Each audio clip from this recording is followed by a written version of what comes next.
Hello and welcome to day 4 of the Better Belly in 5 Days course. Today we'll focus on the importance of food choices for good gut health. In day 2 we looked at a food diary as a tool for looking for the likely culprits and triggers. To find a solution we first must identify where the problem lies. Food allergies, sensitivities and intolerances are increasing widespread.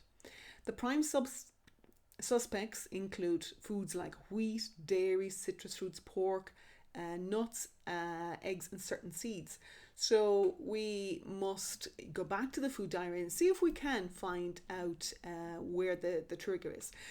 I used to be able to test people's blood type to see what type of food works for their blood type. I really find that Peter Diadama's work has really shown people what food choices work for them and actually help with their health.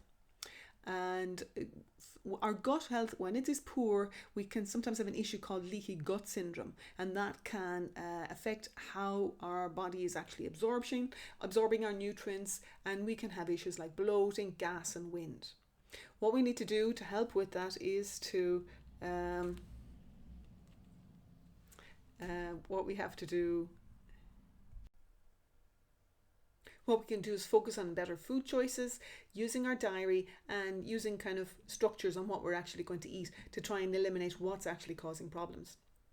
Another thing that's really important is to watch how much salt or fatty foods or processed foods we're actually eating. Salt can have an effect on water retention, so it causes more bloating again too, so we have an issue with that. Fats are, we need to have good fats. Our body is brains, our muscles, all of them, and for our neurotransmitters, we need good fats, but we need good quality fats. So it's important that we're not having the trans fats, the processed fats that actually cause more problems in our digestive system as well. So getting rid of the unhealthy junk foods is one of the quickest and most effective ways of eliminating bloating, because it can reduce that the bad bacteria that is actually feeding on that with the unprocessed food, with the processed food. And to build up our good gut bacteria, we need to have our fruit and our vegetables and our fibre. That's hugely important that we're eating that to bringing down the bloating. Sometimes if we're eating raw fruits and vegetables, that can have an effect. So the choices of the food we eat, especially in wintertime, if we cook our foods, a lot easier for the body to be able to digest it.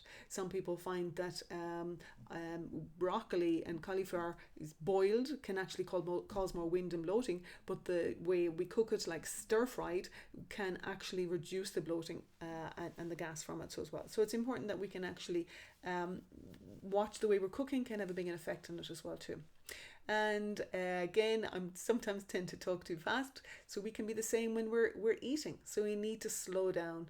The COVID has made big changes for us to actually have to slow down to make different choices on things. But if we're still stressed about it, that can have an effect on how we're eating and gobbling our food. So we need to slow down, chew the food really well, and that actually has a huge effect on our digestive system and how we process our foods. So the tips are, if we can continue filling in our food diary, watch what we're eating, try and identify what actually foods can actually be causing the triggers, and making sure we're chewing our foods really well, and minimizing the amount of salty processed foods and fats, trans fats or processed fats again too. So if we can minimize those, and watch how we're cooking our vegetables as well too. Are we overcooking them? That's going to cause wind and bloating.